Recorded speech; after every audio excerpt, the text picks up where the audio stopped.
Hi, folks. So, in this series, I'm going to be sharing some NLP techniques and visualizing techniques that I learned way back in between 2005 to 2008 when I really did some deep work into myself. And I'm sharing some techniques. In this case, it's by Hypnotica. He used to be a pickup artist by that name. And I'll be sharing many more different NLP techniques, which I might just tie up into this whole NLP series, or I'll share them in future. But let's start with this one. This is just an intro first, and you can do these techniques for about an hour.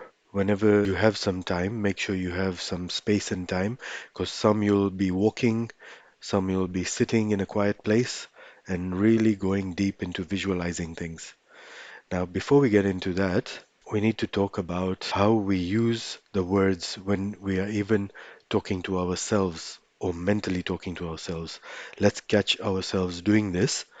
For example, when we say, "Oh, I always think about what other people think about me." Okay, so we can see you've already used the word always. You have to try and catch yourself and try and reword that. I used to think about myself, or I used to think about what people thought of me. So that's one change. The other thing you would reframe is, do people really think about you? And do you think about the times when they don't think about you? Or do you think about the fact that they don't think about you at all? That is where you want to start focusing on. That these people you think have these ideas of you have so many things going on in their head that maybe they are the ones thinking about you thinking about them. So there's different ways to reframe and structure the way you are putting these stories. Basically, these are the stories you're telling yourself. So start slowing down your doubting process so that you can catch it while it happens. You can imagine that it's coming through a BS box or a enhancement box, which is basically the BS you created, your mind is creating, that is making this reality for the person. When it's not even real, the reality is not real. And you're making meaning out of this because that is what the box is used to doing for you.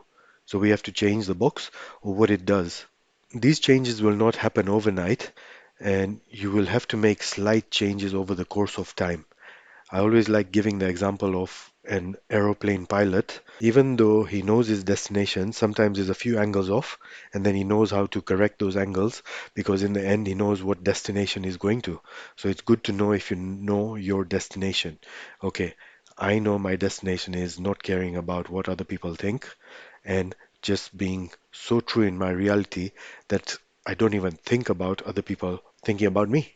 Using the same aeroplane pilot analogy, just imagine if you made 1 degree change here and now, a few thousand kilometers away, you would be so far from that devastating destination that you've changed your direction.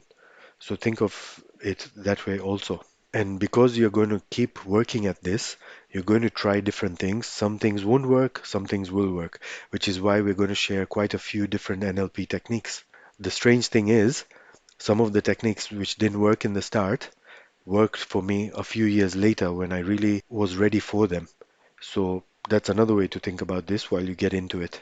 Another reframe is that you may have to take a longer route, but at the end of the day, you're not taking the wrong route, which could be a shorter route, but it could be the wrong route. So it's better, even if you take the longer route, you're going to learn and have so much more experience and do the right thing by that. Another reframe is that you are not a robot with just one choice, and you're not in a dilemma which is only two choices. You ideally have three or more choices. There's so many different ways to get to the same point, so you have to keep trying.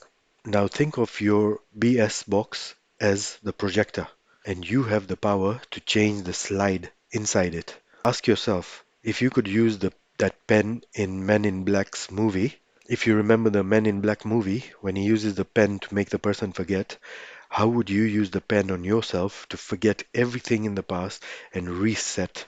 What would you start with? And once again, to summarize, please make sure you try and use a technique for an hour and then give it a few days to see how it integrates. I personally feel like a lot of these exercises that I did around 6 months' time. My personal favorite time is 6 months when I can start seeing some changes start integrating and my thinking getting reframed. A quick visualization we can try now is Imagine you have a problem approaching someone to talk to them. Whatever you're imagining, observe it and see how you're thinking about it in your head. Is it black and white? What kind of vision is it? Is it a movie? Are there pictures? Are you in your own body while you're interacting, or are you witnessing the whole thing happening? And is it big or small? Really get into the picture of what you're feeling right now. Now that you've gotten into it, start changing the colors, start changing the sounds. I used to love changing the sound of the person to a squeakier, funnier, or more timid person, so I would not be scared of approaching this person. Move it far away so that it's the size of a food stamp if it's too close. Observe how you feel when you change it. Do you feel less stressful? Keep changing this image until you start feeling less stressful of that situation you're in. Every little move you take has a definitive reality in your future. That is just a taste of what is to come, and we're going to go into the next pattern, which is the Scrooge or Dickens pattern, an NLP exercise to deal with limiting beliefs.